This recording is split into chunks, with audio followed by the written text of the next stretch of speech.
हरे कृष्णा। मैं Kanchan Sharma Gita class group number 9 से हूँ।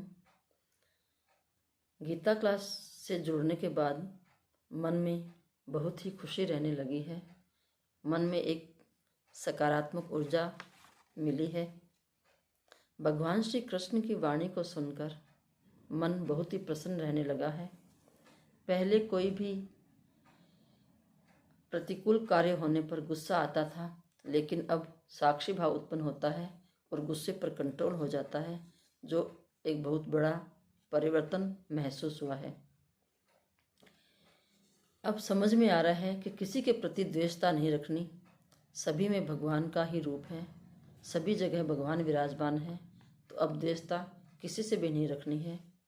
अब तो प्रकृति से भी प्रेम बढ़ने लगा है। गीता जी बहुत अच्छे से समझ में आ रही है। आचार्य द्वारा बताए गए भावों से, दृष्टांतों से गीता जी के भाव बहुत ही अच्छे से समझ में आ रहे हैं और गीता जी के प्रति रुचि बढ़ी है। अनुकूल और प्रतिकूल दोनों ही परिस्थिति में भगवान की कृपा महसूस हो रही है, क्योंकि भगवान श्री कृष्ण अर्जुन से कहते हैं कि तू सभी धर्मों को त्याग कर सिर्फ मेरी शरण में आ जा, मैं तुझे सभी पापों से मुक्त कर दूंगा। तो जब भगवान की शरणागति से ही सभी पापों से मुक्ति मिलती है, सभी कष्टों से मुक्ति मिलती है, तो हमें भी भगवान की शरण में ही जाना चाहिए, अन्य और कोई भी कार्य नहीं करना है। पहले एक मान सम्मान मिलने पर, दान पुण्य करने पर एक खुशी होती थी कि अपन ने ये काम किया है या मैं इन सब से श्रेष्ठ हूँ तो मुझे मान सम्मान मिला है। लेकिन अब यह भी भगवान की कृपा महसूस हो रही है। माला जपने से, माला करने से एक मन को शांति मिली है, धैर्य बढ़ा है, बैठने की जो क्षमता है वो बढ़ी है। मतलब एक बहुत ही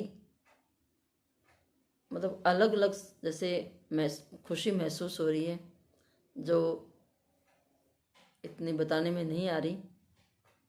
गीता क्लास से जोड़ने वाली मेरी भाभी जी को बहुत बहुत धन्यवाद, जिन्होंने मुझे जोड़ा। जब उन्होंने जोड़ा तो लगा कि चलो ज्वाइन कर लेते हैं, अगर समय मिलेगा तो अटेंड कर लेंगे, नहीं तो कोई बात नहीं। लेकिन जैसे ही 2-4 क्लास अटेंड की तो रुचि बढ़ने लगी और आचार्य जी ने जो जितने अच्छे से भावों से बताया तो बहुत ही उसमें मन लगने लगा और उनकी प्रेरणा से मैंने 25 साधकों को गीता क्लास से जोड़ा है, जो मेरे लिए बहुत बड़ी उपलब्धि है। सभी का बहुत बहुत धन्यवाद। हरे कृष्ण।